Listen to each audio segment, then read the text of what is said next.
ചിലരെ നമ്മൾ അറിയാതെ പോകുമെന്ന് പറയും.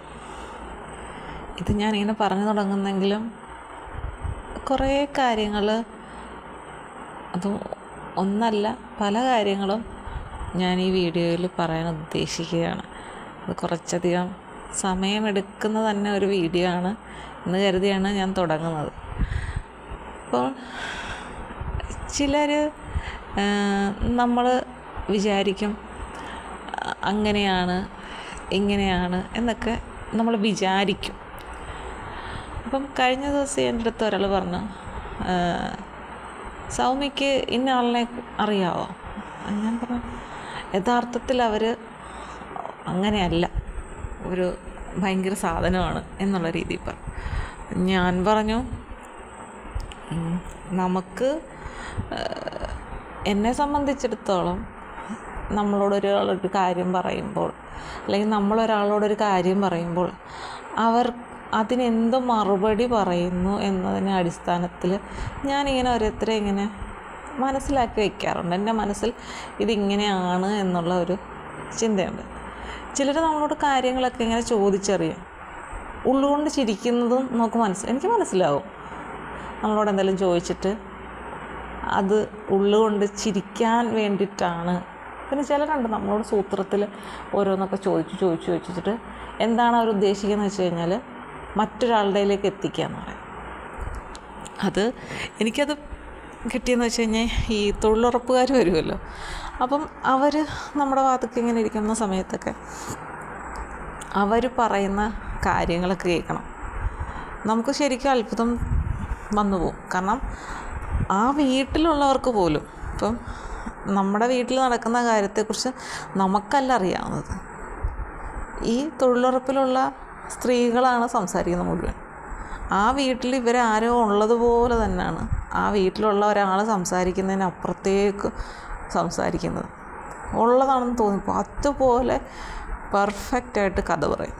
അപ്പം ഞാൻ കഴിഞ്ഞ ദിവസം എൻ്റെ ഫ്രണ്ടിനോട് ഞാനിങ്ങനെ സംസാരിച്ചപ്പം പറഞ്ഞൊരു കാര്യമുണ്ട്. ആ ഫ്രണ്ടിൻ്റെ അറിയാവുന്ന ഒരാൾ, അയാളുടെ വൈഫുമായിട്ട് ഡിവോഴ്സാണെന്ന് വെച്ച് കഴിഞ്ഞാൽ മറ്റൊന്നുമല്ല, പിന്നെ ഈ കുഞ്ഞ് ജനിച്ചതിന് ശേഷം 28 ഉണ്ടല്ലോ. അപ്പം അതിലെന്തോ ഒരു കാര്യത്തിൽ വിളിക്കുകയോ പറയുകയോ ചെയ്തില്ലെന്നോ മറ്റോ എന്തോ ഒരു കാരണം പറഞ്ഞുകൊണ്ട് പിന്നെ അങ്ങോട്ട് ഈ പയ്യൻ ആ കൊച്ചിനെ കാണാൻ പോകാനോ ഒന്നും കൂട്ടാക്കാതെ, കറക്റ്റ് ഞാൻ ഓർക്കുന്നില്ല എന്താ ഒരു സംഭവം പറഞ്ഞത്. അപ്പം കൂട്ടാക്കാതെ അതങ്ങനെ ഡിവോഴ്സായി.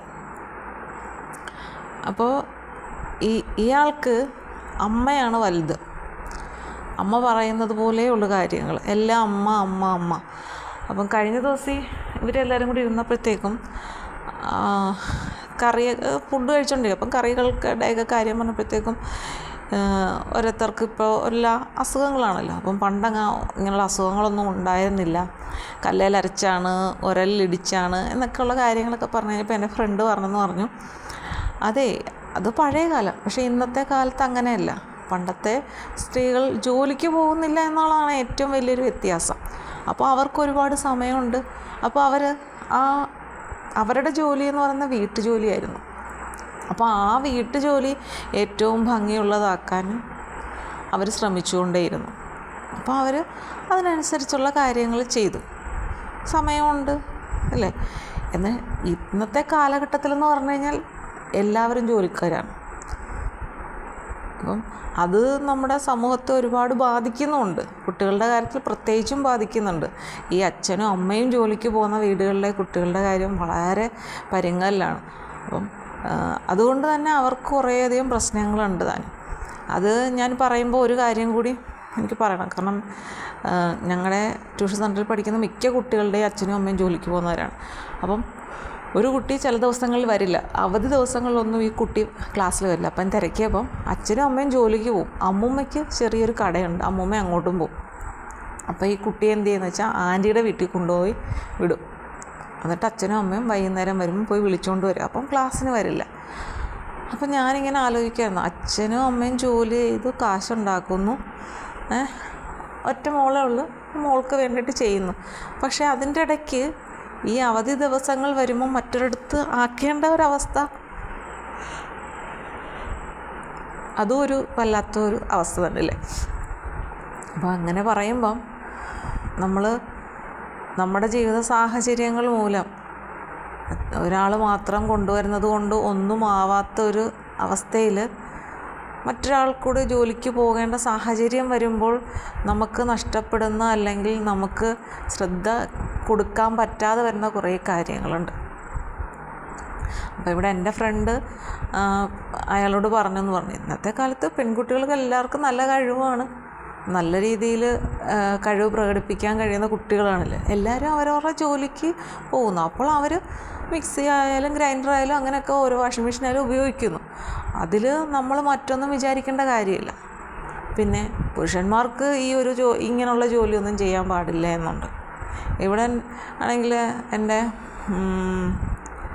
ഹസ്ബൻഡിൻ്റെ അമ്മ പണ്ടൊരു പ്രാവശ്യം ഇങ്ങനെ നമ്മൾ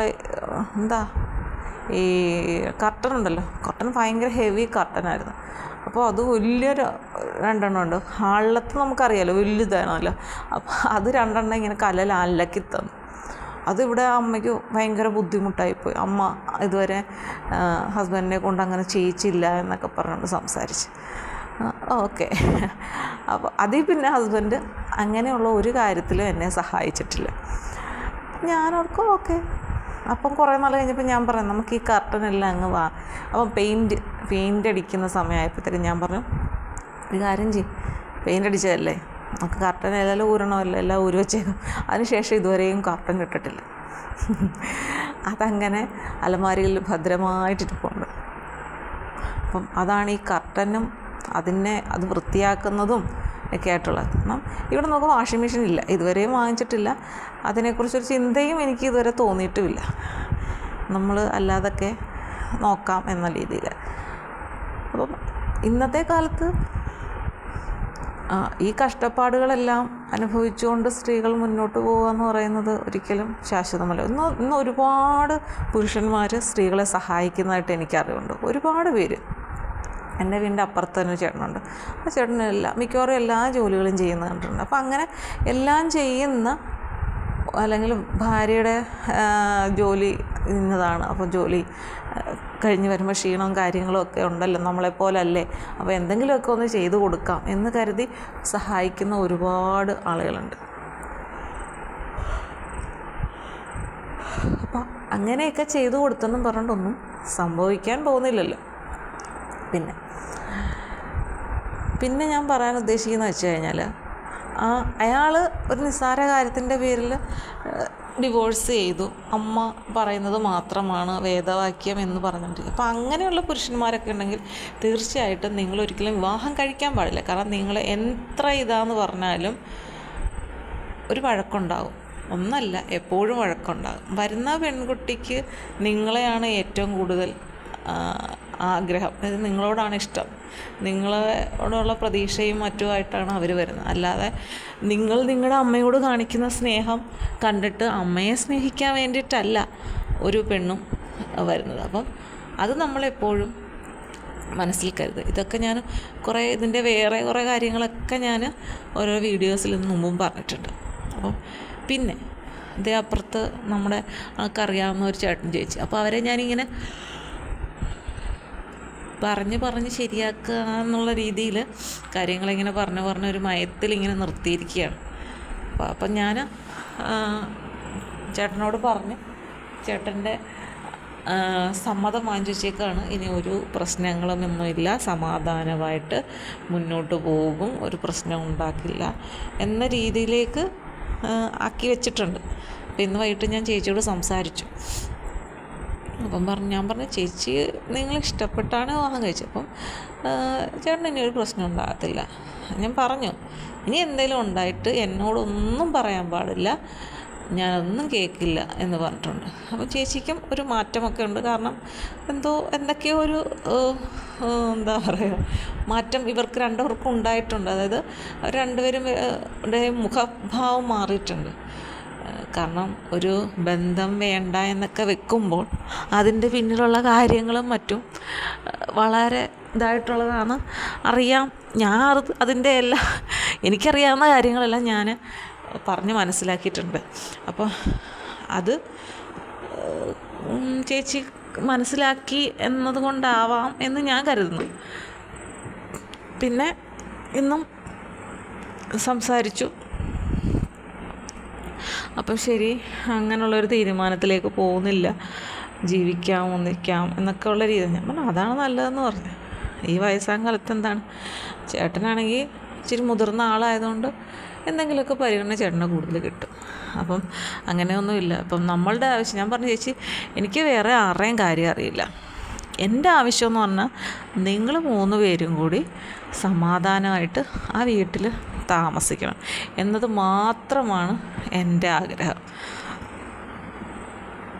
അപ്പം അത് ചേച്ചി എപ്പോഴും മനസ്സിലാക്കി മുന്നോട്ട് പോകണം. ആഹാരം കഴിക്കുന്നില്ല എന്ന് കണ്ടു കഴിഞ്ഞാൽ കഴിക്കുന്നില്ല എന്നൊന്ന് ചോദിക്കാനുള്ള മനസ്സ് കാണിക്കണം.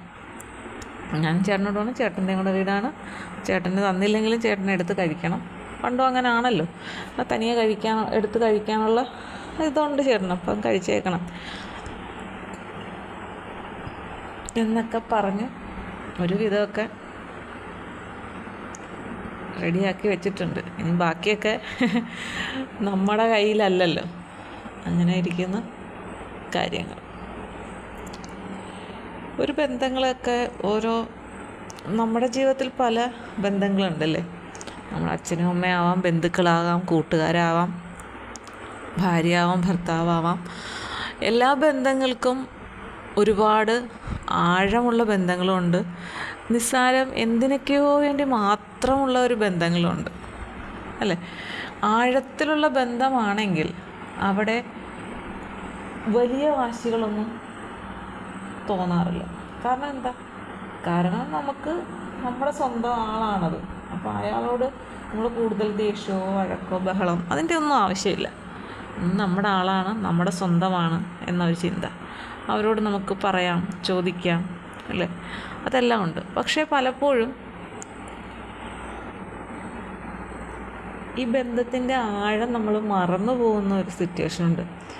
അതെന്ന് പറയുന്നത് നമുക്കുണ്ടാകുന്ന ദേഷ്യമാണ്. എന്തെങ്കിലുമൊക്കെ കാര്യങ്ങൾക്ക്, അത് ചെറുതാവാം വലുതാവാം, കാര്യങ്ങൾക്ക് നമുക്ക് ദേഷ്യം വന്നിട്ട് അതിൽ നിന്നുണ്ടാകുന്ന കുറേ പ്രശ്നങ്ങളുണ്ട്. അത് ശരിക്കും നമ്മളെ വല്ലാത്ത ഒരു രീതിയിലേക്ക് കൊണ്ടുപോകും. ഞാൻ പറഞ്ഞു വന്നത്, എന്ത് കാര്യത്തിനായാലും ഒരു പ്രശ്നം ഉണ്ടാകുമ്പോൾ അതിനെ ശരിക്കും ശ്രദ്ധയോടുകൂടി കൈകാര്യം ചെയ്യണമെന്നാണ്. അപ്പോൾ കഴിഞ്ഞ ദിവസം എന്നോട് ഒരാൾ ഇങ്ങനെ പറഞ്ഞു, ഞങ്ങൾ സെപ്പറേറ്റാണ്, കുഞ്ഞിന് വേണ്ടിയാണ് മുന്നോട്ട് പോകുന്നത് എന്ന് പറഞ്ഞു, ജീവിക്കുന്നത് കുഞ്ഞിന് വേണ്ടി എന്നുള്ള രീതിയിൽ. അപ്പം എനിക്ക് അതിനോട് പറയാൻ ഉള്ളത് ഒറ്റ കാര്യമുള്ളൂ, അതിനൊരു ജോലിയുണ്ട്. നമ്മളെ ഇന്ന് എന്നോട് ഒരാൾ പറയുകയാണ് എനിക്ക് നിന്നെ ഇനി വേണ്ട എന്ന് പറഞ്ഞു കഴിഞ്ഞാൽ നമ്മളപ്പോൾ ചിന്തിക്കേണ്ട, അയ്യോ എന്നെ വേണ്ട എന്ന് പറഞ്ഞല്ലോ എന്ന് വിഷമിക്കുകയല്ല വേണ്ട. ശരി, എന്നെ ഇന്ന് വേണ്ടല്ലേ, ഇന്നലെ ഞാൻ നിങ്ങളെ വേണ്ടാന്ന് വെച്ചിരിക്കുന്നു എന്ന് പറഞ്ഞ് നോക്കിയേ.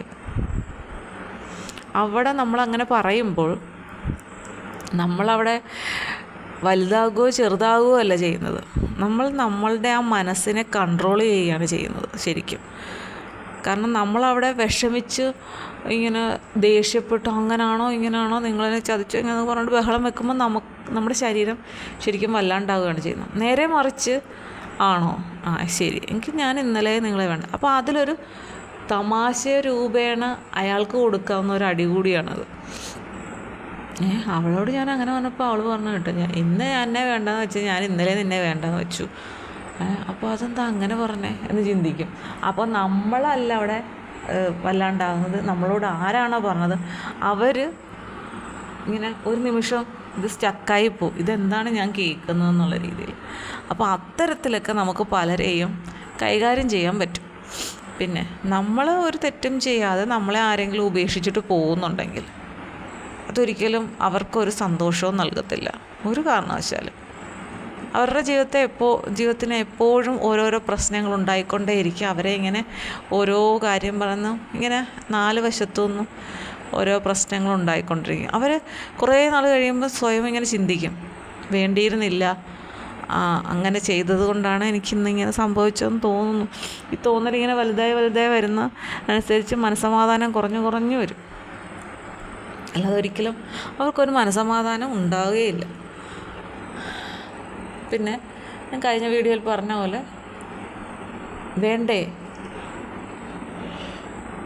വേണ്ടെങ്കിൽ വേണ്ട, അത്രേ ഉള്ളൂ. അതിന് വേണ്ടിയിട്ട് നമ്മൾ മറ്റൊരു രീതിയിൽ നമ്മുടെ ജീവിതം അവസാനിപ്പിക്കാം എന്നൊന്നും നമ്മൾ വിചാരിക്കില്ല. ചിലരൊക്കെ ഉണ്ട്, ചില ആളുകൾ എന്ത് ചെയ്യും, സ്നേഹിക്കുമ്പോൾ ഭയങ്കരമായിട്ടങ്ങ് സ്നേഹിക്കും, ജീവൻ കളഞ്ഞു.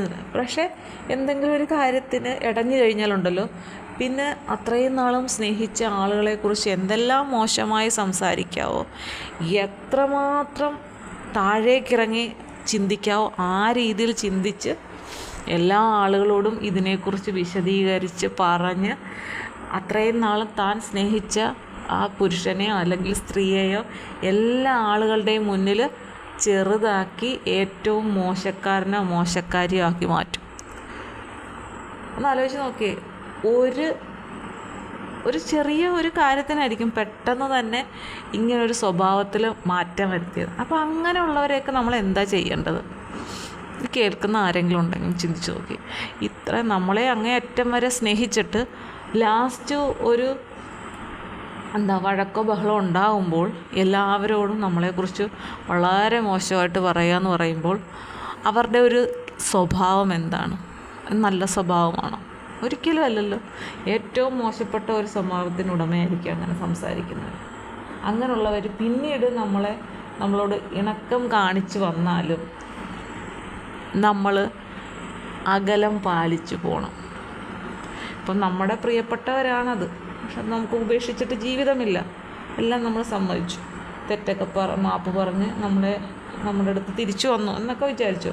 പക്ഷേ നമ്മളെപ്പോഴും അയാളെ ഒന്ന് സൂക്ഷിച്ച് തന്നെ കൈകാര്യം ചെയ്യണം. തല്ലാനോ ഇടിക്കാനോ എന്നല്ല, നമ്മൾ സൂക്ഷിക്കണം. കാരണം ഒരിക്കൽ നമുക്കൊരു അനുഭവം തന്ന ഒരു വ്യക്തിയാണ് ഇതേപോലെ മോശമായ രീതിയിൽ, ഏറ്റവും മോശമായ രീതിയിൽ നമ്മളോട് പ്രതികരിച്ച അല്ലെങ്കിൽ നമുക്കെതിരെ സംസാരിച്ചൊരു വ്യക്തിയാണ്.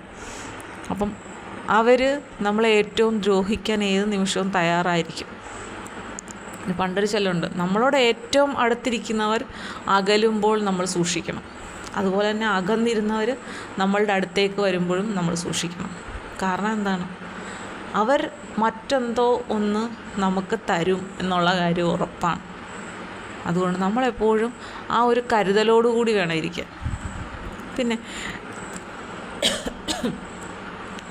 ചില തുറന്നു പറച്ചിലുകളുണ്ട്, നമ്മൾ അങ്ങനെ പറയാം ഇങ്ങനെ പറയാം. പക്ഷെ നമ്മളെപ്പോഴും നമ്മളെന്താണെന്ന് പൂർണ്ണമായിട്ട് നമ്മൾ മാത്രമേ അറിയാൻ പാടുള്ളൂ.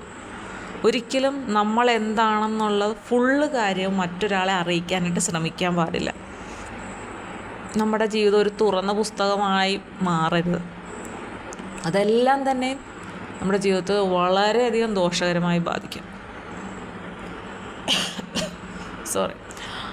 അപ്പം എൻ്റെ അടുക്ക ഇങ്ങനെ ഓരോരുത്തർ ഇങ്ങനെ സംസാരിക്കുമ്പോഴത്തേക്കും ചിലർ സംസാരിക്കാൻ തുടങ്ങിക്കഴിഞ്ഞാൽ പിന്നെ എല്ലാവരും അങ്ങ് സംസാരിച്ചു പോകും.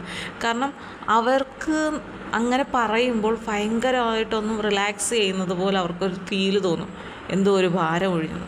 പക്ഷെ അതൊരു നല്ല കാര്യമാണ്. നമ്മുടെ ഒരു സങ്കടം മറ്റൊരാളോട് പറയുന്നത് നല്ല കാര്യം തന്നെയാണ്. പക്ഷേ എല്ലാ സങ്കടങ്ങളും നമുക്ക് അങ്ങനെ എല്ലാവരോടും ഷെയർ ചെയ്യാൻ പറ്റില്ല. ചിലരുണ്ട്, നമ്മളൊരു കാര്യം വിശ്വസിച്ച് പറഞ്ഞു കഴിഞ്ഞാൽ ചത്തെന്ന് പറഞ്ഞാലും മറ്റൊരാളെ അറിയിക്കത്തില്ല. പക്ഷെ ചിലരുണ്ട്, നമ്മളിപ്പം പറയും ആരോടും പറയല്ലേ എന്ന് പറഞ്ഞ് ഇന്ന് അങ്ങോട്ട് പറഞ്ഞു വിചാരിച്ചു, നാളെ രാവിലെ 10 പേരും നമ്മളോട് ചോദിക്കും ഇങ്ങനൊരു സംഭവം ഉണ്ടായി ശരിയാണോ എന്ന്. അപ്പം അങ്ങനെയുള്ള വ്യക്തികളുണ്ട്. ചില ശുദ്ധൻ ദുഷ്ടൻ്റെ ഫലം ചെയ്യുന്നുണ്ട്. അവരുടെ മനസ്സിലൊന്നും ഒളിക്കാൻ പറ്റത്തില്ല. അവരങ്ങനെ പറഞ്ഞുകൊണ്ടിരിക്കും. അവർ നല്ലതെന്ന് ഉദ്ദേശിച്ചായിരിക്കും ചിലപ്പം പറയുന്നത്. പക്ഷെ നമുക്ക് മറ്റുള്ളവർക്ക് അത് വളരെയധികം ദോഷകരമായി ബാധിക്കുന്ന രീതിയിൽ അങ്ങനെയൊക്കെ ചിന്തിച്ചു പോകുന്ന മനുഷ്യരാണ്. അപ്പം നമ്മുടെ ജീവിതത്തെ നമുക്ക് എപ്പോഴും പിടിച്ചു നിർത്തണമെങ്കിൽ നമുക്ക് നമ്മളുടേതായിട്ടുള്ളൊരു വ്യക്തിത്വം ഉണ്ടാവണം, നമ്മുടേതായിട്ടുള്ളൊരു വിദ്യാഭ്യാസം വേണം. നമ്മുടേതായിട്ടുള്ള ഒരു ജോലി വേണം. വിദ്യാഭ്യാസത്തിലൂടെ നമുക്ക് പല കാര്യങ്ങളും നേടിയെടുക്കാം അല്ലേ? നല്ല വിദ്യാഭ്യാസം ഉണ്ടെങ്കിൽ നമുക്ക് എവിടെയായാലും ഒരു ജോലി എന്നുള്ളത് പെട്ടെന്ന് സാധ്യമാണ്. നമ്മളുടെ ഇഷ്ടാനുസരണം നമുക്ക് പണം കൈകാര്യം ചെയ്യാം. നമ്മുടെ വീട്ടുകാർക്ക് ഒരു പൈസ കൊടുക്കാൻ, നമ്മുടെ ബന്ധുക്കളോ സുഹൃത്തുക്കളോ നമ്മളോട് പൈസ ചോദിച്ചാൽ നമ്മുടെ കയ്യിലുണ്ടെങ്കിൽ എടുത്ത് കൊടുക്കാം അല്ലേ? അപ്പം അങ്ങനെയൊക്കെ നമുക്ക് ഒരു നല്ല രീതിയിൽ മുന്നോട്ട് പോകണമെന്നുണ്ടെങ്കിൽ നമുക്ക് നല്ലൊരു വിദ്യാഭ്യാസം ആവശ്യമാണ്. ഇപ്പം കഴിഞ്ഞ ദിവസം ഞാൻ ഇങ്ങോട്ട് വരുന്ന കൂട്ടത്തിൽ ഞാൻ പഠിപ്പിക്കുന്നൊരു കുട്ടിയുടെ അമ്മയെ കണ്ടു. അപ്പോൾ എന്നോട് ചോദിച്ചാൽ എങ്ങനെയുണ്ട് പഠിപ്പിക്കുന്നത്? ഞാൻ പറഞ്ഞാൽ ഉണ്ട്. എങ്ങനെയുണ്ട്? ഞാൻ പറഞ്ഞ എല്ലാ ദിവസവും ക്ലാസ്സിൽ വരാനുള്ള ബുദ്ധിമുട്ടാണ്. കാരണം ഈ 10 മുതൽ അങ്ങോട്ട്, രാവിലത്തെ ബാച്ച് എന്ന് പറഞ്ഞു കഴിഞ്ഞാൽ 6 തൊട്ട് +2 വരെയുള്ള കുട്ടികൾക്കാണ് രാവിലെ ക്ലാസ്. ഇതിൽ 6ലെ കുട്ടികൾക്കൊന്നും വലിയ പ്രശ്നം ഉണ്ടായിട്ട് എനിക്ക് തോന്നുന്നില്ല. പക്ഷേ 6, 7, 8, 9, 10 വളരെ അലസരായിട്ട് ക്ലാസ് കൈകാര്യം ചെയ്യുക. അതിൽ പ്രത്യേകിച്ചും 3-4 കുട്ടികളുണ്ട്. നമുക്കൊരുമാതിരി എന്തോ ഒരു ബുദ്ധിമുട്ട് തോന്നും, ഇവരെന്താ ഇങ്ങനെയാണ്. കാരണം 6ഉം 7ഉം ക്ലാസ്സിലെ കുട്ടികളാണല്ലോ കുറച്ചുകൂടെ ചിലത്. അവർ പക്ഷേ സമയത്തെത്തും. പക്ഷേ 8ഉം 9ഉം 10ലെ കുട്ടികൾ മിക്കവാറും പറയുന്നൊരു കാര്യമെന്ന് വെച്ചാൽ ഉറങ്ങിപ്പോയി എന്നുള്ളതാണ്. ഇത്ര മണിക്ക് എഴുന്നേറ്റത് ഉറങ്ങിപ്പോയി. ഞാൻ ചോദിച്ച്, നിങ്ങൾ എഴുന്നേക്കാൻ താമസിക്കുമ്പോൾ നിങ്ങളുടെ വീട്ടിലുള്ള ആളുകളൊന്ന് വിളിക്കാറില്ലേ? ചിലർ പറയും വിളിക്കും, ഞങ്ങൾ പക്ഷേ വീണ്ടും കിടന്നുറങ്ങും. ചിലർ വിളിക്കത്തില്ല ഉണരുമ്പോൾ. എന്നിട്ട് ഈ വീട്ടിലുള്ളവരെന്ത് ചെയ്യും? ഒരു മെസ്സേജ് ഇങ്ങോട്ട് സാറിന് വാട്സപ്പിൽ അയച്ചേക്കും, ആളിറങ്ങിയിട്ടേ ഉള്ളൂ, ഉറങ്ങിപ്പോയി, അല്ലെങ്കിൽ ഇപ്പോഴാണ് ഇറങ്ങിയത്. ഇങ്ങനെയൊക്കെയുള്ള മെസ്സേജുകൾ അയച്ച് നമ്മൾ ആ ഗ്രൂപ്പിലുള്ളതുകൊണ്ട് ഈ എല്ലാ ദിവസവും ഒരാളുടെയെങ്കിലും ഒരു മെസ്സേജ് കാണും. ഇന്നും ഉണ്ടായിരുന്നു 2 പേരുടെ. അപ്പം ഞാൻ ചിന്തിക്കുന്ന ഒരു കാര്യമുണ്ട്, പണ്ടൊക്കെ നമ്മൾ അങ്ങനെയൊന്നുമില്ല, നമുക്ക് പേടി. ഇന്നത്തെ കാലഘട്ടത്തിൽ നമ്മൾ വളരെ, ഇപ്പം ഞാനാണെങ്കിൽ രാവിലെ ചില ദിവസം കുഞ്ഞാണെങ്കിൽ രാവിലെ ബഹളം വെച്ച് കളയും. ഞാൻ എണ്ണീക്കിച്ച് റെഡിയാകുന്ന സമയത്ത് അവൾ എണ്ണീച്ച് ഇരിക്കും. ചിലപ്പോൾ എന്ന് രാവിലെ എണ്ണീച്ച് എവിടെ പോവാന്ന് എന്നോട് ചോദിക്കും, എവിടെ പോവാമേ? ഞാൻ പറഞ്ഞു പഠിപ്പിക്കുമ്പോൾ ചേട്ടനും ചേച്ചിയൊക്കെ. ആണോ? എണ്ണീറ്റപ്പം കരച്ചിലായിരുന്നു, എന്നെ കണ്ടില്ല. അപ്പം ഞാൻ റൂം ചാരിയിട്ടിട്ട് പുറത്ത് നിൽക്കുമായിരുന്നു. അപ്പം എന്നെ കാണാഞ്ഞിട്ട് കരഞ്ഞു കൂവിയാണ് വന്നത്.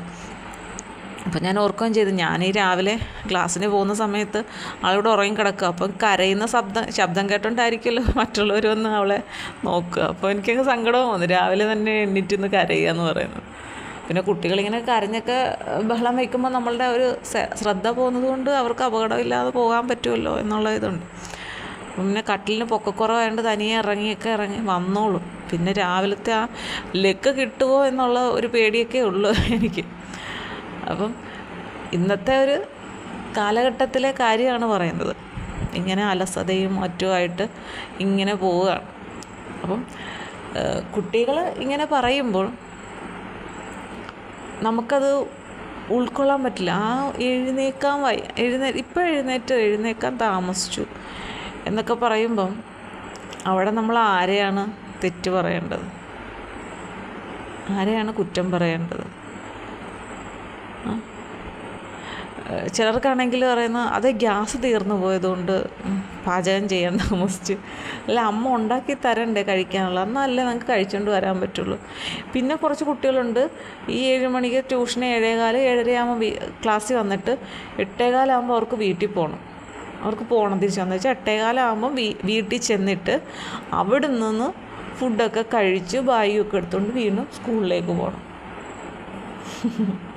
ഇതാലോചിച്ച് നോക്കി ആ ഒരു ഇതിലുള്ള വ്യത്യാസങ്ങൾ. അപ്പം കാലഘട്ടത്തിനനുസരിച്ച് എല്ലാം മാറി മാറി വരുമ്പോഴുണ്ടാകുന്ന കുറേ പ്രശ്നങ്ങളൊക്കെയാണ് ഇതൊക്കെ. പക്ഷേ ഇതൊക്കെ നമ്മുടെ ജീവിത സാഹചര്യങ്ങളും പ്രശ്നങ്ങളും ആണെങ്കിലും അത് കുട്ടികളെ ശരിക്കും ബാധിക്കുന്നുണ്ട് എന്നതാണ് ഏറ്റവും വലിയ ഒരു പ്രശ്നമായിട്ട് എനിക്ക് ഭയങ്കരമായിട്ടും വിഷമം തോന്നുന്ന കാര്യം അതാണ്. ഞാൻ പറഞ്ഞു വന്നത് നമ്മുടെ കുറേ ചിന്തകളും രീതികളും ഒക്കെയാണ്. പിന്നെ ഇന്ന് ക്ലാസ്സിൽ ഒരു കുട്ടിയുണ്ട്, 1ലാണ് പഠിക്കുന്നത്. അപ്പോൾ അടുത്തൊരു പള്ളിയുണ്ട്. പള്ളിയിൽ 7 മണിക്ക് മണിയടിക്കും. എല്ലാ ദിവസവും. അപ്പം മണി അടിച്ചപ്പോഴത്തേക്കും നമ്മൾ സ്കൂളിൽ ചിലപ്പോൾ നമ്മളിങ്ങനെ ഒരു മണി കേൾക്കും സ്ഥാപനങ്ങളിലൊക്കെ. അപ്പം അതേ അത് പിന്നെ പോകാൻ വേണ്ടിയിട്ടുള്ള മണിയല്ല, അത് തമ്പായി മണിയാണ് അടിക്കുന്നത് എന്ന് പറഞ്ഞു. അപ്പോൾ എനിക്ക് സത്യം പറഞ്ഞു കഴിഞ്ഞാൽ അവരുടെ വീട്ടിലുള്ളവരോട് ഭയങ്കരമായിട്ട് ഒരു മതിപ്പ് തോന്നി. കാരണം സാധാരണ നമ്മളെല്ലാവരും അത് പള്ളിയിലെ മണിയാണ് അടിക്കുന്നത്. അപ്പം ഈ പറഞ്ഞ കൊച്ചൻ്റെ വീട് ഈ പള്ളിയുടെ അടുത്ത് തന്നെയാണ്. അപ്പോൾ അവരും എല്ലാ ദിവസവും കേൾക്കുന്നു. അപ്പം അവൻ ആദ്യമായിട്ട് കേട്ടപ്പോൾ ചോദിച്ചു കാണും ഇതെന്താ സൗണ്ട്. അപ്പം ആ വീട്ടിലുള്ളവർ തീർച്ചയായിട്ടും പറഞ്ഞു കൊടുത്തിട്ടുള്ളത് അത് തമ്പായിയാണ്, അവിടെ മണിയടിക്കുന്നതാണ്. അവൻ ഹിന്ദു ആണെങ്കിലും അവൻ്റെ ദൈവത്തെ എങ്ങനെയാണോ കാണുന്നത് അതേ രീതിയിൽ തന്നെ മറ്റൊരു മതത്തിൻ്റെ ദൈവത്തെയും കാണുന്നു എന്നുള്ളത്, അതിനും ഇതിനും ഈക്വലായിട്ടുള്ള ഒരു രീതിയിലാണ് അവൻ്റെ മനസ്സിൽ കിടക്കുന്നത്. അപ്പോൾ തമ്പായി മണിയാണ്. കഴിഞ്ഞ ദിവസം വന്നില്ല ആൾ. അപ്പം പക്ഷേ എവിടെ പോയേക്കോ, അത് തമ്പായി പോയതാണ്. അപ്പോൾ സാറ് ചോദിച്ചാൽ ഏത് തമ്പായി, അതറിയത്തില്ല, തമ്പായി പോയതാണ്. ഞാനാണെങ്കിൽ കുട്ടികളോട് ഇപ്പം എൻ്റെ ക്ലാസ്സിലുള്ള കുട്ടികളോട് ഇന്ന് ക്ലാസ്സിൽ വരാത്ത കുട്ടികളുണ്ടെങ്കിൽ നാളെ അവർ വരുമ്പോഴത്തേക്കും ചോദിക്കുന്ന ആരൊക്കെയാണ് വരാത്ത, സാറിനെ പോയി കാണാൻ പറയും, സാറിനെ പോയി കണ്ട് സംസാരിച്ചിട്ട് അകത്ത് കയറാൻ പറയും. അപ്പം ഞാൻ ഓർക്കുന്നത് നമ്മൾ വലിയ കുട്ടികളോട് പറയാൻ പോകുമ്പോൾ അവർക്കത് എന്തോ ഒരു ഷെയിം പോലാണ്. പക്ഷേ കൊച്ചു കുട്ടികളോട് പറയുമ്പോൾ അവർ കാര്യം പറഞ്ഞ് സാറിനോട് പറയണം, അത് ശീലമാക്കണം. കാരണം അവർ കുഞ്ഞിലെ നല്ലൊരു കാര്യം പഠിക്കുന്നുണ്ടെങ്കിൽ അത് നല്ലതല്ലേ എന്നാണ് ഞാൻ ചിന്തിക്കുന്നത്. അപ്പോൾ നമ്മളിത് ഓരോ കാര്യങ്ങളും നമ്മുടെ വീട്ടിൽ നിന്ന് കുട്ടികൾക്ക് പകർന്നു കൊടുക്കേണ്ട കുറേ കാര്യങ്ങളുണ്ട് അല്ലേ. കുട്ടികൾ മോശമായി സംസാരിക്കുന്നവരാണെങ്കിൽ അവർ തീർച്ചയായിട്ടും വീട്ടിലും അങ്ങനെ തന്നെയായിരിക്കും, മോശമായ രീതിയിലായിരിക്കും സംസാരിക്കുന്നത്. അല്ലെങ്കിൽ വീട്ടിലവർ കേൾക്കുന്നതും അങ്ങനെയുള്ള സംസാരങ്ങളായിരിക്കും അല്ലേ. അപ്പം നമ്മൾ എപ്പോഴും അച്ഛനമ്മമാർ ഈ വാക്കുകൾ ഉച്ചരിക്കുമ്പോഴും ബഹളം വയ്ക്കുമ്പോഴും ഒക്കെ ഓർക്കണം, നമ്മൾ പറയുന്നത് കേട്ടുകൊണ്ട് നമ്മളെ സൂക്ഷ്മമായി നിരീക്ഷിച്ചു കൊണ്ടിരിക്കുന്ന കുറച്ച് ആളുകൾ നമ്മുടെ വീട്ടിലുണ്ട്. അപ്പോൾ അവരിൽ നിന്ന് നമ്മൾ ഇതെല്ലാം മാറ്റി നിർത്തേണ്ടതാണ് അല്ലേ. അങ്ങനെയൊക്കെ നമ്മൾ പറഞ്ഞു. ചില കുട്ടികളുണ്ട്, ഇവർക്ക് ഈ ചോറ് കറികളും ഒന്നും അറിയില്ല, അവർക്ക് മറ്റു കുറേ ഫുഡുകളും കാര്യങ്ങളുമാണ്. അപ്പം ഞാൻ കുറച്ച് മുമ്പ് പറഞ്ഞതെന്ന് വെച്ചാൽ ഒരു കുട്ടിയുടെ അമ്മയെ കണ്ട കാര്യമാണ് പറഞ്ഞത്. അപ്പം അത് എൻ്റെ അടുത്ത് ചോദിച്ച് എങ്ങനെയുണ്ട് പഠിക്കും. ഞാൻ പറഞ്ഞത് എല്ലാ ദിവസവും കറക്റ്റായിട്ട് വന്നു കഴിഞ്ഞാൽ താൻ രക്ഷപ്പെട്ടു, നമ്മൾ അവരുടെ അമ്മ രക്ഷപ്പെട്ടു, പിന്നെ ഒന്നും നോക്കാനില്ല. അപ്പോൾ അതിൽ നിന്നും അവർക്ക് മനസ്സിലാക്കാൻ പറ്റുന്നുണ്ടെങ്കിൽ മനസ്സിലാക്കട്ടെ എന്ന് ഞാനും കരുതി. അപ്പം കറക്റ്റായിട്ട് വിട്ടു കഴിഞ്ഞാൽ ഓക്കെ, ഇല്ല എന്നുണ്ടെങ്കിൽ ഒരുപാട് മാറ്റങ്ങൾ ഉണ്ടാകുമെന്നുള്ളതാണ്. ഇതുപോലെ തന്നെയാണ് നമ്മൾ. അപ്പോൾ എന്നോട് പറഞ്ഞ പണ്ടത്തെ ആളൊന്നുമല്ല, ഇപ്പം വളരെ പെർഫെക്റ്റാണ് ആൾ. ഇപ്പോൾ കുറേ നാളുകൊണ്ട് വളരെ പെർഫെക്റ്റായിട്ടാണ് പോകുന്നത്. ഞാൻ പറഞ്ഞു ശരി ആയിക്കോട്ടെ എന്ന് പറഞ്ഞു. പക്ഷേ നമുക്ക് വീടുകളിൽ നിന്ന് കുട്ടികൾക്ക് വ്യക്തമായിട്ടുള്ള കുറേ കാര്യങ്ങൾ ഉള്ള ഒരു ബോധം കിട്ടാത്തത് കൊണ്ട് കുട്ടികൾ ക്ലാസ്സിൽ വന്നിട്ടും വളരെ ഇതായിട്ട് വളരെ കൂളായിട്ട് ആരെയും ഒരു കൂസലില്ലാതെ ഏതോ ഒരു ലോകത്ത് ഞങ്ങളാണ് വലുത്, നിങ്ങളൊക്കെ ഞങ്ങളെ അനുസരിക്കണം എന്നുള്ള രീതിയിൽ. അത് പറയുമ്പോൾ എനിക്ക് പെട്ടെന്ന് ഇന്നത്തെ ഒരു സംഭവം, അതായത് 2 പേരുണ്ട്, ചേട്ടനും അനിയനും. അപ്പോൾ അനിയൻ എൻ്റെ ക്ലാസ്സിലാണുള്ളത്, ചേട്ടൻ അപ്പുറത്തെ ക്ലാസ്സിലാണ്. അപ്പം നമ്മൾ അപ്പുറം ഇപ്പുറം ക്ലാസ് നമുക്ക് കാണാം, സംസാരിക്കാൻ പറ്റും. അപ്പം ഞാൻ വരുന്നത് കണ്ടപ്പം ചേട്ടൻ എന്നോട് പറയണം, ടീച്ചറെ അവനെ ഇന്ന് ആദ്യം ഇംഗ്ലീഷ് എഴുതിപ്പിക്കണം എന്ന് പറഞ്ഞേ. അപ്പം ഇന്നൊന്നല്ല, ഇതിന് മുമ്പും എൻ്റെ അടുത്ത് ഇങ്ങനെ പറഞ്ഞിട്ടുണ്ട്, അതായത് എഴുതിപ്പിക്കണം എന്നാൽ ആദ്യം അത് ചെയ്യിപ്പിക്കണം. അത് നമ്മളോടൊരു ഓർഡർ പോലെയാണ് പറയുന്നത്. അപ്പോൾ അതിന് മുമ്പൊക്കെ പറഞ്ഞപ്പോഴൊന്നും ഞാനത് കാര്യമാക്കി ഇടത്തില്ല. അത് പോട്ടെ, അറിയാൻ വയ്യാത്തത് കൊണ്ടാണ്. അപ്പം ഞാൻ കാര്യം പറഞ്ഞു കൊടുക്കും, ഇതിങ്ങനെയാണ് അതങ്ങനെയാണ് എന്നൊക്കെ പറഞ്ഞ് ഞാൻ ഏൽപ്പിച്ചിട്ടേ വിടത്തുള്ളൂ. പക്ഷേ ഇന്ന് എന്നോട് പറഞ്ഞപ്പം ഞാൻ സാറിനോട് പറഞ്ഞു, സാറേ ഇത് എന്നോട് പറഞ്ഞ കേട്ടോ വന്നോടനെ തന്നെ, എൻ്റെ അവനെ ഇംഗ്ലീഷ് ആദ്യം എഴുതിക്കണം എന്നാണ് എന്നോട് ഓർഡർ പറഞ്ഞേക്കുന്നതെന്ന് പറഞ്ഞു. സാറ് പറഞ്ഞു ഓർഡറൊക്കെ ആയില്ലേ? ഞാൻ പറഞ്ഞത് ഞാൻ പറഞ്ഞു അങ്ങനെ പറയല്ലേ എൻ്റെ അടുത്ത്, എഴുതിപ്പിക്കണം എന്നല്ല, എഴുതിപ്പിക്കണേ എന്ന് വേണമെങ്കിൽ പറഞ്ഞു. എഴുതിപ്പിക്കണം എന്നെൻ്റെ അടുക്ക് നിർദ്ദേശിക്കാനും മാത്രമുള്ള അല്ലെങ്കിൽ ഓർഡർ ഇടാനും മാത്രമുള്ള ഇതൊന്നും ശരിയാവത്തില്ലെന്ന് പറഞ്ഞു. അപ്പം സാറ് അപ്പം അതിങ്ങനെ പറയുന്നുണ്ടായിരുന്നു. എനിക്ക് പണ്ടും ഇപ്പം അതിപ്പോൾ ആരാണെന്ന് പറഞ്ഞാൽ എന്നെ സംബന്ധിച്ച് ഇപ്പം ഞാൻ അനുസരിക്കേണ്ട കുറേ വ്യക്തികളുണ്ട്, അല്ലെങ്കിൽ ഞാൻ ചോദിച്ച് ചെയ്യേണ്ട കുറേ കാര്യങ്ങളുണ്ട്. കുറച്ച് ആളുകളോട് ഞാൻ ചോദിക്കണം. ഇപ്പോൾ എൻ്റെ ഹസ്ബൻഡ്, എൻ്റെ അനിയൻ, ഇവർ രണ്ടുപേരുമാണ്, അമ്മ, ഇവരൊക്കെയാണ് ഫസ്റ്റ് പൊസിഷനിൽ നിൽക്കുന്ന ആളുകൾ. ഇവരോട് ചോദിക്കേണ്ട കാര്യങ്ങൾ ഇവരോട് തന്നെ ചോദിക്കണം. മറ്റുള്ളവരോട് അങ്ങനെ ചോദിക്കേണ്ട കാര്യമില്ല. പക്ഷേ ഇവർ മൂന്നുപേരും അറിയേണ്ട കാര്യങ്ങൾ, പ്രധാനപ്പെട്ട കാര്യങ്ങൾ ഇവരെ അറിയാതൊന്നുമില്ല. അപ്പം അങ്ങനെ ചോദിക്കേണ്ട കാര്യങ്ങളും പറയേണ്ട കാര്യങ്ങളും ചോദിക്കാം. അല്ലാതെ അവർക്കും എന്നോട് ചോദിക്കാം. അല്ലാതെ നമ്മളോട് അങ്ങനെ ചെയ്യണേ ഇങ്ങനെ ചെയ്യണേ എപ്പോഴും ഇങ്ങനെ നമുക്ക് നിർദ്ദേശങ്ങൾ മാത്രം തന്ന് നമ്മളെ ഇങ്ങനെ വരിഞ്ഞു കെട്ടി വെച്ചേക്കുന്ന രീതിയാണ് എന്നെ സംബന്ധിച്ച് ഉൾക്കൊള്ളാൻ പ്രയാസമാണ്. ഞാനത് പറയുക തന്നെ ചെയ്യും. എൻ്റെ അടുത്ത് അങ്ങനെയൊന്നും പറയേണ്ട കാര്യമില്ല എന്ന് തന്നെ ഞാൻ പറയും. കാരണം നമ്മളെ ഒരിക്കലും ഒരു അടിമയായിട്ട് അല്ലെങ്കിൽ ആ ഒരു രീതിയിൽ കാണേണ്ട കാര്യമില്ല. ചില രക്ഷിതാക്കൾക്ക് അങ്ങനെ ഒരു പ്രോബ്ലം ഉണ്ട്. ടീച്ചറെ ഇന്നത് ചെയ്യിപ്പിച്ചാൽ മതിയേ, ഇന്ന് ഇത് ചെയ്യിപ്പിച്ചാൽ മതിയേ, ഇതങ്ങനെ മതിയേ, ഇങ്ങനെ മതിയേ എന്ന് പറയും. കഴിഞ്ഞ ദിവസം കുറച്ച് കുട്ടികൾക്ക് ഗ്രാമർ എടുക്കുകയാണ്. അപ്പം വീട്ടുകാരിങ്ങനെ ചോദിക്കുന്നുണ്ട്, ആ ക്ലാസ് ഞാൻ പറഞ്ഞതാണ് ഇന്നതാണ് എടുക്കുന്നത് എന്ന് പറഞ്ഞു. അതൊന്നും എടുക്കണ്ട വേറെ സംഭവം ഉണ്ടെന്ന് പറഞ്ഞിട്ട് വേറെ വിഷയം ഇന്നത് ചെയ്താൽ മതി എന്ന് പറഞ്ഞു. എനിക്ക് സത്യം പറഞ്ഞാൽ അങ്ങോട്ട് ദേഷ്യം വന്നിട്ടാണെങ്കിൽ കാരണം ഇവർക്ക് കൊച്ചു കുട്ടികളാണെങ്കിലും ഇംഗ്ലീഷിലെ 2 പേപ്പറാണുള്ളത്, ഫസ്റ്റും സെക്കൻഡും ഉണ്ട്. അതിൽ ഫസ്റ്റ് എന്ന് പറയുന്നത് ഗ്രാമർ മാത്രമാണ് ഒരു പുസ്തകം. അപ്പം ഞാൻ വെക്കേഷൻ വന്നപ്പോൾ ഞാൻ കരുതിയത് മുഴുവനും ഈ ഒരു ഗ്രാമർ എങ്ങനെയാണ് തുടക്കം.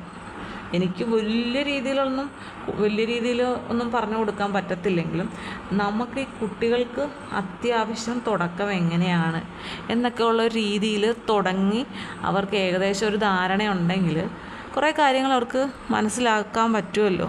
വെക്കേഷനാകുമ്പോൾ മറ്റൊന്നും പഠിക്കാനില്ലല്ലോ എന്ന് കരുതി ഞാൻ വലിയ നേരത്തെ കുട്ടികളോട് എഴുതാനെല്ലാം അവരെഴുതി പറഞ്ഞു തുടങ്ങി 2 ചാപ്റ്റർ എത്തിക്കഴിഞ്ഞപ്പോഴത്തേക്കും ഇങ്ങനെ മെസ്സേജ് വന്നു. ഞാൻ പറഞ്ഞു ശരിയെങ്കിൽ അത് ഇനിയില്ല, ഞാൻ നിങ്ങൾ പറഞ്ഞത് തന്നെ ചെയ്യാം. എന്നിട്ട് ഞാൻ അത് അവർക്കിപ്പം ശരിയാവത്തില്ല, അങ്ങനെ ഇങ്ങനെയാണെന്നൊക്കെ പറഞ്ഞുകൊണ്ട് അപ്പം ഞാൻ എന്ത് ചെയ്തു, ഫോട്ടോ എടുത്തു, പുസ്തകത്തിൻ്റെ 2 പേജിൽ ഇവർക്ക് ആയത് കൊടുത്ത് ഫോട്ടോ എടുത്തിട്ട് ഞാൻ അയച്ചു കൊടുത്തു. ഞാൻ പറഞ്ഞു ഞാൻ പുറമേ ഉള്ള ടഫായിട്ടുള്ള ഗ്രാമറൊന്നുമല്ല എടുക്കുന്നത്, അവർക്ക് പഠിക്കാനുള്ളത് മാത്രം എടുക്കാമെന്നായിരുന്നു വെച്ചതെന്ന്. അപ്പോൾ ഓക്കെ എന്നുള്ള രീതിയിൽ. പക്ഷെ ഞാൻ അത് പിന്നെ അങ്ങോട്ട് കണ്ടിന്യൂ ചെയ്യണ്ട ഇപ്പോഴെന്ന് എനിക്ക് തോന്നി. കാരണം നമ്മൾ കൂടുതൽ ആത്മാർത്ഥമായിട്ട് ചെയ്യേണ്ട കാര്യമില്ല ഇന്നത്തെ കാലത്ത്.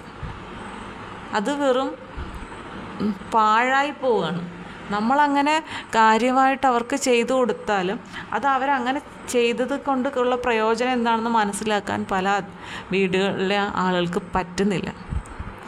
അവർ മറ്റെന്തോ ആണ് അതെ ആ സ്കൂളിൽ ഇത് മാത്രം ചോദിക്കില്ല, അപ്പോൾ അത് മാത്രം പഠിപ്പിച്ചാൽ മതി, അല്ലെങ്കിൽ വേറെ ഒന്നും വേണ്ട കേട്ടോ, ഇത് മാത്രം അങ്ങ് നല്ലപോലെ പഠിപ്പിച്ചു.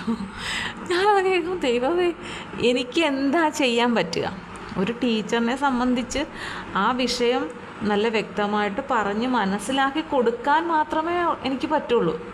ഏറ്റവും സിമ്പിളായിട്ട് പറഞ്ഞു കൊടുക്കുന്നത് എങ്ങനെയാണോ അത്രയും സിമ്പിളായിട്ട് നമ്മൾ പറഞ്ഞു കൊടുക്കും.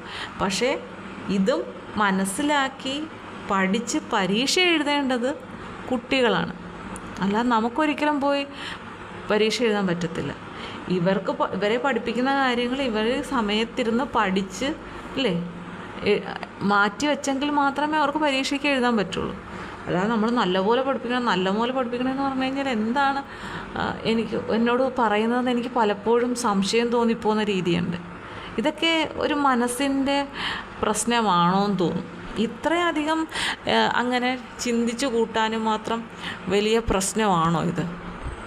അത് അവർ പഠിക്കട്ടെ, അവർ പഠിച്ചോണ്ട് ടീച്ചറിൻ്റെ രീതി ചെയ്താൽ മതി എന്നുള്ള രീതി. നമ്മൾക്കൊരു ഓക്കെ നമ്മൾ ഓക്കെ ആണ് എന്നുള്ളത്.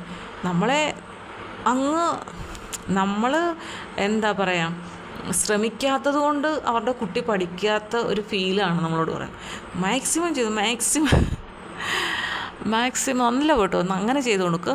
എങ്ങനെ അത് എഴുതിപ്പിക്കണ്ട കേട്ടോ, വായിപ്പിക്കണ്ട കേട്ടോ, എഴുതിപ്പിച്ചാൽ ഇത് തന്നെ പറഞ്ഞ് നമ്മുടെ കഴിവും നമ്മൾ ഇത്രയും നാളും യൂസ് ചെയ്തിട്ടുള്ള ഒരു മെത്തേഡുകളും ഒന്നും അവർക്ക് ആവശ്യമില്ല. അവർക്ക് ക്യാപ്സൂൾ പരുവത്തിൽ എത്രയും പെട്ടെന്ന് തന്നെ അതിൻ്റെ ഒരു പ്രോഫിറ്റ് കിട്ടണമെന്നുള്ള രീതിയിൽ ഉള്ള ബഹളങ്ങളാണ് നടത്തുന്നത്. അപ്പം നമുക്ക് കേൾക്കുന്നവർക്ക് ആകെ ഇറിറ്റേഷൻ, ഇതെന്താണ്, ഇതൊന്നും വേണ്ടിയിരുന്നില്ലല്ലോ ഈശ്വര എന്ന് തോന്നിപ്പോവും. അതുപോലെ അപ്പം ഞാൻ ഓർക്കെ ഈ കുട്ടികളുടെ കാര്യത്തിൽ ഇത്രയാണെങ്കിൽ മറ്റുള്ള ഓഫീസിലൊക്കെ ജോലി ചെയ്യുന്നവരുടെ കാര്യത്തിലും ഇങ്ങനെയൊക്കെ കുറേ നിർബന്ധങ്ങളും മറ്റുമൊക്കെ എത്രയോ പേര് നേരിടേണ്ടി വരുന്നുണ്ടായിരിക്കും. സാഹചര്യങ്ങൾ വളരെ മോശമായതുകൊണ്ട് തന്നെ ഇതുപോലുള്ള വാക്കുകളും വർത്തമാനങ്ങളൊക്കെ കേട്ടിട്ട് എന്താ പറയുക, വളരെ വേദനിച്ച് ജോലി ചെയ്യുന്ന ഒരുപാട് വ്യക്തികൾ കാണും. പിന്നെ ചിലരുണ്ട് ഇതിലൊന്നും പെടാതെ കുറേ കൊനഷ്ട ബുദ്ധിയുമായിട്ട് മറ്റുള്ളവരെ പറ്റിച്ചുകൊണ്ട് സുഖകരമായി ജീവിക്കുന്ന മനുഷ്യരുണ്ട്. പിന്നെ ചിലർ സ്വന്തം കഴിവുകേടുകളെ വിറ്റ് കാശാക്കുന്നവരുണ്ട്. ചിലർ സിമ്പതികൾ വിറ്റ് കാശാക്കുന്നവരുണ്ട്. ഓരോരുത്തരുടെ അവസ്ഥകൾ ഇതെല്ലാം പറഞ്ഞ് മറ്റുള്ളവരെ ബോധ്യപ്പെടുത്തി അവരിൽ നിന്നുണ്ടാകുന്ന സഹതാപ തരംഗത്തിൻ്റെ ഭാഗമായിട്ട് കിട്ടുന്ന കുറച്ച് കാര്യങ്ങൾ സ്വീകരിച്ചുകൊണ്ട് അത് ജീവിതം അടിച്ചു പൊളിച്ചു പോകുന്നവരുണ്ട് അല്ലേ. പലരും നമ്മൾ വന്ന വഴി മറന്ന് ജീവിക്കുന്നവരൊക്കെ ഉണ്ട്. നമുക്ക് വേറൊന്നും വേണ്ട, യൂട്യൂബ് അങ്ങോട്ട് തുറന്നാൽ മതി, ഏതൊക്കെ ടൈപ്പിലെ വേണം. നമുക്ക് നാണക്കേട് തോന്നുന്ന രീതിയിലുള്ള വളരെ ഇറിറ്റേറ്റ് ചെയ്യുന്ന തരത്തിലുള്ള ഇവരെന്തിനാണ് ഇങ്ങനെ ചെയ്യുന്നത് എന്ന് തോന്നിപ്പോകുന്ന വളരെ മോശമായിട്ടുള്ള വീഡിയോസ് ഇടുന്ന ഒരുപാട് മനുഷ്യരുണ്ട് അല്ലേ. കുറേ അവിഹിത ബന്ധങ്ങളും കാമുകന്മാരും വയ്യാതെ കിടക്കുന്ന ഭർത്താവും എന്തെല്ലാമാണെന്നറിയാം. ചില സമയത്തൊക്കെ ഇതൊക്കെ എനിക്ക് നമ്മൾ യൂട്യൂബിൽ തുറന്നു കഴിഞ്ഞാൽ കാണുന്നതേ ഇതായിരിക്കും. ഇതൊക്കെ എൻ്റെ അടുത്തോട്ട് ഇതൊക്കെ എങ്ങനെ വരുന്നു എന്നുള്ള രീതിയിലായിരിക്കും. എനിക്ക് പെട്ടെന്ന് വല്ലാത്തൊരു ഷോക്കായി. എനിക്ക് നോക്കുമ്പോൾ ഇഷ്ടം പോലെ നമ്മൾ നോക്കിക്കഴിഞ്ഞാൽ താഴത്തെ വ്യൂ കണ്ടു കഴിഞ്ഞാൽ എത്രയോ വ്യൂസാണെന്നറിയാം എത്ര മണിക്കൂറുകൾക്കുള്ളിൽ വരുന്നത്. അതായത് ആളുകൾക്ക് അറിയാനുള്ള ആ ഒരു ആകാംക്ഷയെ മാക്സിമം ഉപയോഗിക്കുന്ന കുറേ നികൃഷ്ടരായിട്ടുള്ള മനുഷ്യർ. ആ വീഡിയോസ് കാരണം എത്രയോ മനുഷ്യരുടെ ഉള്ളിൽ സംശയത്തിൻ്റെ വിത്തുകൾ പാകുമെന്നറിയാമോ? ഒരുപാട്. നമ്മളിപ്പോൾ ഒരു സിനിമ കാണുന്നു, അതിൻ്റെ ഭാഗമായിട്ട് അങ്ങനെ ഇങ്ങനെയെന്നൊക്കെ കാണും. പക്ഷേ ഇങ്ങനെയുള്ള വീഡിയോസിൽ അഭിനയിച്ച് തകർത്ത് അങ്ങോട്ട് കൊടുക്കുമ്പം ഇത് സമൂഹത്തിൽ കുറേയധികം നെഗറ്റീവുകൾ ഉണ്ടാക്കുന്നുണ്ടെന്നറിയാം. ഒരുപക്ഷെ ഈ തളർന്നു കിടക്കുന്ന ഭർത്താവ് അതേപോലെ തന്നെ സാഹചര്യത്തിൽ കിടക്കുന്ന എത്രയോ മനുഷ്യർ കാണും. അവരുടെ ഭാര്യയുടെ സ്വഭാവത്തെക്കുറിച്ച് അവരാരെങ്കിലും ഒന്ന് സംശയിക്കാൻ തുടങ്ങിയാലോ. സംശയം എന്ന് പറഞ്ഞാൽ ഒരു തീപ്പൊരി പോലാണെന്നാണ് പറയുന്നത്. വീണ് കഴിഞ്ഞാൽ അതൊരിക്കലും ആളിക്കത്താതെ അണയത്തില്ല. അത് വേണ്ട എന്ന് തോന്നണം, മറ്റുള്ളവർക്കൂടെ തോന്നി വെള്ളം ഒഴിച്ച് അത് ഒരു തീപ്പൊരിയിൽ നിന്ന് എന്താണ് ഉണ്ടാകുന്നത്? കാട്ടുതീ കണ്ടിട്ടില്ല, എല്ലാം നശിപ്പിക്കുന്നു അല്ലേ. ചെറുതും വലുതുമായിട്ടുള്ള ജീവികളെല്ലാം ഒരു കാടിനെ മുഴുവൻ വിഴുങ്ങാൻ പറ്റുന്ന അല്ലേ. അത് എവിടെ നിന്നുണ്ടാകുന്നു, എങ്ങനെ ഉണ്ടാകുന്നു, അതിൻ്റെ അവസാനം എന്ത് ഒക്കെ നമ്മൾ ശരിക്കും മനസ്സിലാക്കണം. അപ്പം ഒരുപാട് പേര് ഇങ്ങനെയൊക്കെയുള്ള ചുമ്മാതെ അവർക്ക് കുറേ വ്യൂസ് കിട്ടാൻ വേണ്ടിയിട്ട് ഓരോന്ന് കോപ്രായങ്ങൾ കാണിക്കുമ്പോൾ അത് മറ്റാരുടെയെങ്കിലും ജീവിതത്തെയൊക്കെ മോശമായി ബാധിക്കുന്നുണ്ടോ എന്നുകൂടി ചിന്തിക്കേണ്ടതാണ്. ഇപ്പം എനിക്ക് തോന്നിയൊരു കാര്യം എന്ന് പറഞ്ഞാൽ, ഇപ്പം അപ്പുറത്തെ എനിക്കറിയാമെന്ന് പറഞ്ഞില്ല, അവർ തമ്മിലുള്ള ഭാര്യയും ഭർത്താവും. ആ ചേട്ടൻ എപ്പോഴും ഈ വീഡിയോസ് കണ്ടുകൊണ്ടിരിക്കുന്ന ആളാണ്. എപ്പോഴും വീഡിയോയാണ്, ഫോണിനകത്തിലാണ് കൂടുതൽ സമയം. ഞാൻ എപ്പോൾ നോക്കിയാലും ഇങ്ങനെ കുത്തി ചേച്ചി പറയുന്നത് തോണ്ടിയിരിക്കുന്നത് എപ്പോഴും അങ്ങനെയാണ്. അപ്പം ആ ചേട്ടന് ഒരു പക്ഷേ ഇത്തരത്തിലുള്ള വീഡിയോസുകളൊക്കെ കാണുന്നുണ്ടാവാം, ഉറപ്പാണ്. ആ ചേട്ടൻ ഒരു പക്ഷേ അതിൽ നിന്ന് എവിടെ നിന്നെങ്കിലുമൊക്കെ കിട്ടിയ കുറേ കാര്യങ്ങളുണ്ട്, ഫോൺ നോക്കുന്നതായാലും സംസാരിക്കുന്നതായാലും അങ്ങനെയൊക്കെയുള്ള കുറേ കാര്യങ്ങളും സംശയങ്ങളും ഒക്കെ ആ ചേട്ടന് തുടങ്ങിയത് ഈ ചിലപ്പോൾ ഒരുപക്ഷെ ഇങ്ങനെയുള്ള എന്തെങ്കിലുമൊക്കെ വീഡിയോസൊക്കെ കണ്ടിട്ട് ഞാനും പോകുമ്പോൾ എൻ്റെ ഭാര്യ ജോലിക്ക് പോകുന്നു, അങ്ങനെയാണെങ്കിൽ അങ്ങനെയൊക്കെ ഇരുന്ന് ചിന്തിക്കാം. ഒരു നിമിഷം മതി മനുഷ്യൻ്റെ മനസ്സ് പല രീതിയിൽ ചിന്തിച്ചു കൂട്ടാം. എന്തായാലും അവരുടെ ജീവിതം ഒരു വിധത്തിലും തകരരുതേ എന്നാണ് എൻ്റെ പ്രാർത്ഥന. അവരുടെ മാത്രമല്ല, ആരുടെയും ജീവിതം തകർന്നിട്ട് ഒന്നും ആർക്കും നേടണ്ട. നിങ്ങൾക്ക് ഇതൊക്കെ ചെയ്യുന്നവർക്ക് കുറേ പൈസ കിട്ടുന്നുണ്ടായിരിക്കാം, പക്ഷേ ഒന്നും അറിയാത്ത കുറേ പാവങ്ങൾ അതിന് ഇരകളായി മാറുന്നുമുണ്ട് അല്ലേ. അപ്പോൾ അങ്ങനത്തെയൊക്കെ കുറേ കഥകളൊക്കെ ഞാനും കേട്ടിട്ടുണ്ട്. നമ്മൾ സിനിമകളിൽ തന്നെ എത്രയോ പേര് അബദ്ധത്തിൽ അങ്ങനെ ഭാര്യയെ സംശയിച്ച് ചിലപ്പം കൊലപ്പെടുത്തി കഴിയുമ്പോഴായിരിക്കും അയ്യോ അത് അങ്ങനെ ആയിരുന്നു എന്ന് മനസ്സിലാക്കുന്നത്.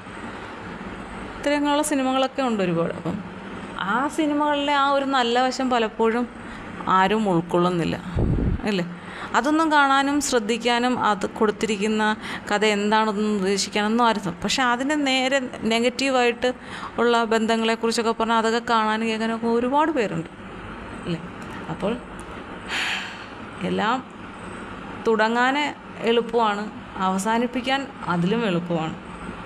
അപ്പോൾ എന്ത് കാര്യവും തുടങ്ങുമ്പോൾ നമ്മൾ നന്നായിട്ട് ആലോചിക്കണം. നന്നായിട്ട് ആലോചിച്ച് പറ്റും എന്നുണ്ടെങ്കിൽ മാത്രം മുന്നോട്ട് പോകാം.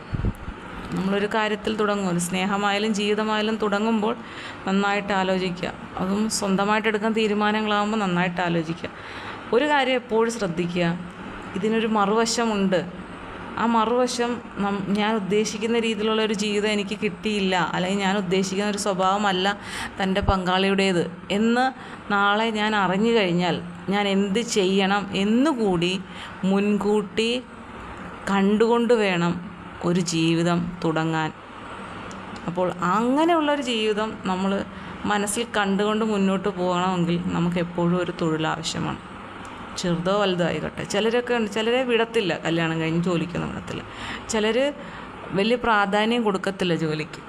നമ്മളൊരു പഠിത്തം കഴിഞ്ഞിട്ട് നമ്മൾ വെറുതെ നിന്ന് കഴിഞ്ഞാൽ നമുക്ക് ഒരു മുരടിപ്പും തോന്നും, നമ്മുടെ ആ ഒരു കഴിവിനൊരു തടസ്സം ഉണ്ടാകും. നമ്മൾ പഴയ പോലെ അല്ലെങ്കിൽ നമുക്ക് പെട്ടെന്ന് പല കാര്യങ്ങളും ഓർത്തെടുക്കാനും ഒക്കെ ബുദ്ധിമുട്ടുണ്ടാകും. അങ്ങനെയൊക്കെയുള്ള കുറേ കാര്യങ്ങളുണ്ട്. ചില ജോലിയുമായിട്ട് നമ്മൾ മറന്നു പോവും, എക്സ്പീരിയൻസ് ഇല്ലാതെ വരും. ഇത്ര നാളും വെറുതെ നിന്നതിൻ്റെ പേരിൽ നമുക്ക് നമ്മുടെ നല്ലൊരു ജോലി അവസരമൊക്കെ ചിലപ്പം നഷ്ടപ്പെടാനൊക്കെ ഉള്ള ഒരുപാട് സാഹചര്യങ്ങളുണ്ട്.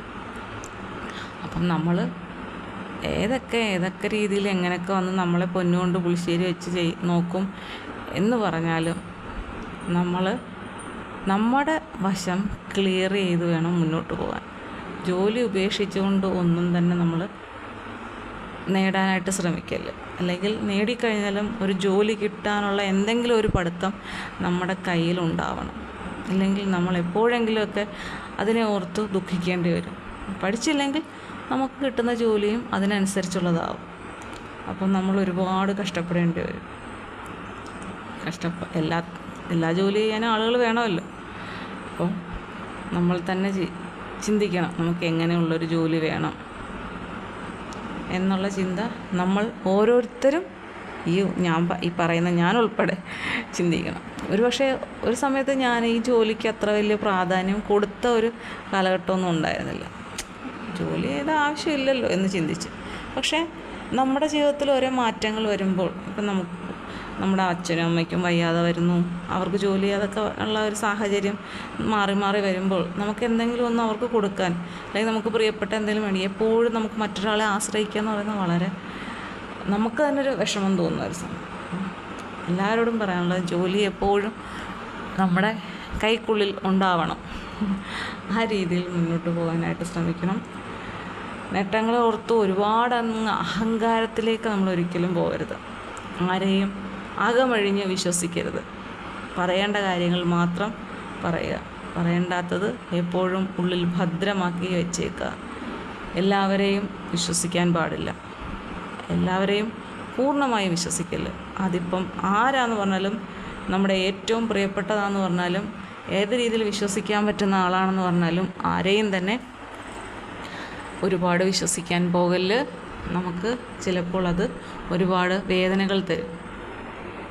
പിന്നെ നമ്മൾ എപ്പോഴും അലേർട്ടായിരിക്കണം. നമ്മൾക്ക് നേരെ ഒരുപാട് പ്രശ്നങ്ങൾ വരാൻ ചാൻസ് ഉണ്ട്. നമ്മൾ എന്ത് ചെയ്താലും അത് നമ്മൾ ഒരുപാട് ആലോചിച്ചതിന് ശേഷം മാത്രം പല കാര്യങ്ങളിലും തീരുമാനങ്ങൾ എടുക്കണം. നമ്മളെടുക്കുന്ന തീരുമാനം മറ്റുള്ളവരുടെ ജീവിതത്തെ നശിപ്പിക്കുന്നതായിരിക്കില്ല ഒരിക്കലും. അങ്ങനെ നമ്മൾ എന്തെങ്കിലും ഒരു തീരുമാനം എടുത്താൽ മറ്റൊരാളുടെ ജീവിതത്തെ അത് ബാധിക്കുന്ന ആണെങ്കിൽ അത് നമ്മുടെ ആ തീരുമാനം ഏറ്റവും വലിയ തെറ്റുവാണെന്ന് നമുക്കൊരിക്കലും സമാധാനം കിട്ടുകയില്ല. അപ്പോൾ ജീവിതം, പല തീരുമാനങ്ങൾ, പല ചിന്തകൾ എല്ലാം നല്ലതായിട്ട് മാറട്ടെ. ഓക്കെ.